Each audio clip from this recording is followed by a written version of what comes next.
ఎవరాస్తి ఎవరికి పంచి పెడుతున్నారు? ఈ రణవీర్ అంటే ఎవరనుకున్నారా? ఏమనుకున్నారు?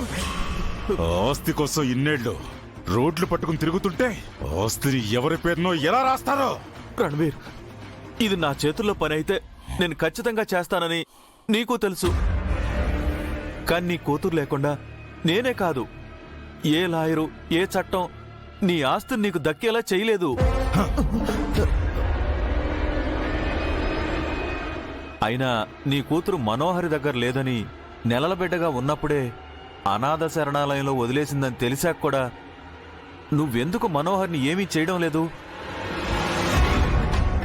నా ఆస్తి నా పేరు మీద మారే వరకు ఆ మనోహరి బతికే ఉండాలి లాయరు. ఎప్పుడైనా ఎక్కడైనా మనోహరి అవసరం నాకు ఉండొచ్చు.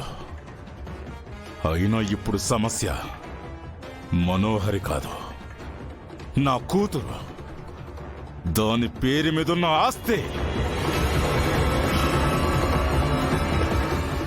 నీ కూతుర్ని తీసుకొస్తే ఆస్తిలో చిల్లి గవ్వ కూడా ఎవ్వరికీ దక్కకుండా నేను చేస్తాను.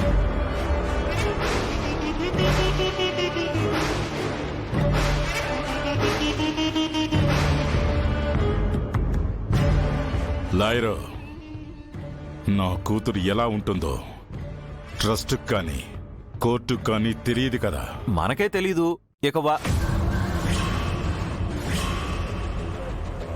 అంటే నా కూతురు ఏజున్న అమ్మాయిని తీసుకొచ్చి కోర్టు ముందు చూపించినా కూడా నా ఆస్తి నా దగ్గరే ఉంటుంది కదా.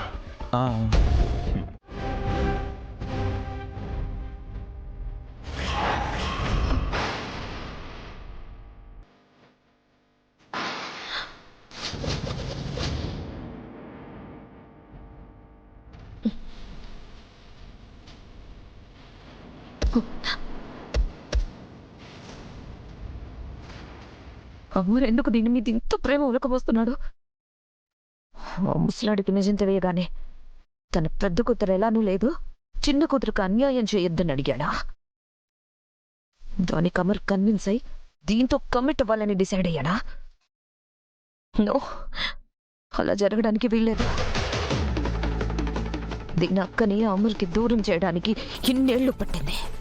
ఈసారి అమర్ దీనికి దగ్గరైతే ఇక నాకు ఎప్పటికీ దగ్గర కాలేడు.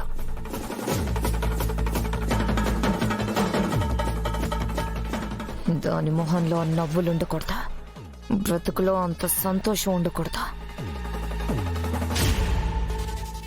అన్నీ అక్కడ మాయం చేస్తేనే నాకు దక్కుతాయి.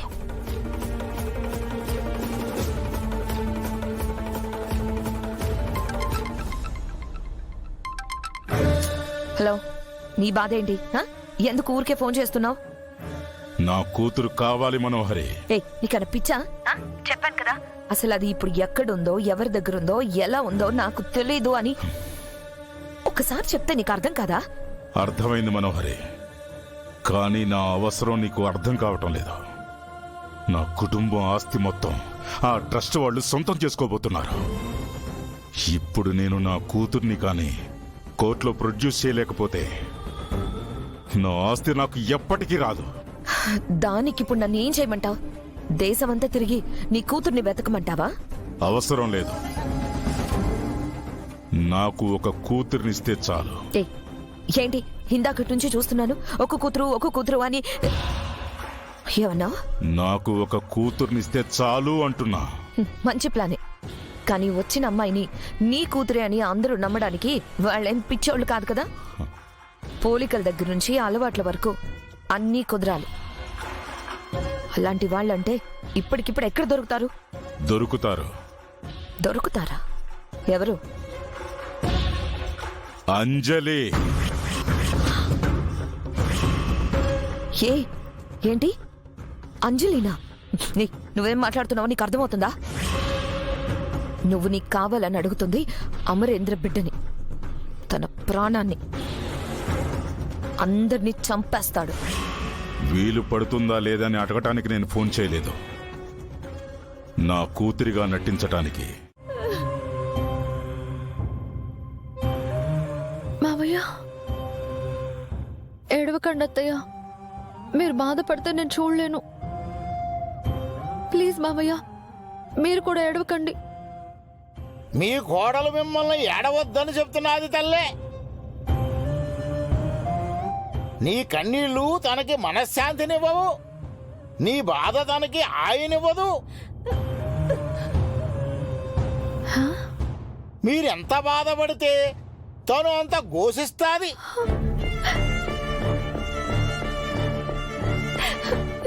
నేనేమి ఆడవడం లేదు. ఏమండి, మీరు కూడా కళ్ళు తుడుచుకోండి.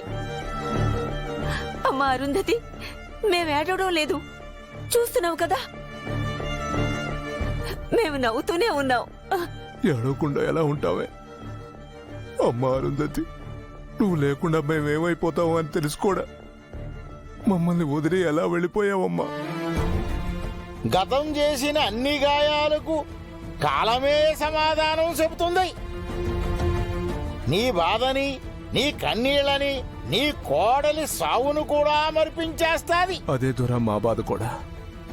మా కోడలు లేకుండా మాకు బతకడం ఎక్కడ అలవాటు అయిపోతుందేమోనని మా బాధ. మాకు కావలసింది మా కోడలు మా జ్ఞాపకాల్లో ఉండటం కాదు, మా సంతోషాల్లో మా పక్కనే ఉండడం. చిన్నప్పటి నుంచి నా కోడలు చాలా కష్టాలు పడింది. అన్నిటినీ దాటుకుని సంతోషంగా ఉన్న టైంలో తన్ని చంపే అధికారం దేవుడికి ఎవరిచ్చారు?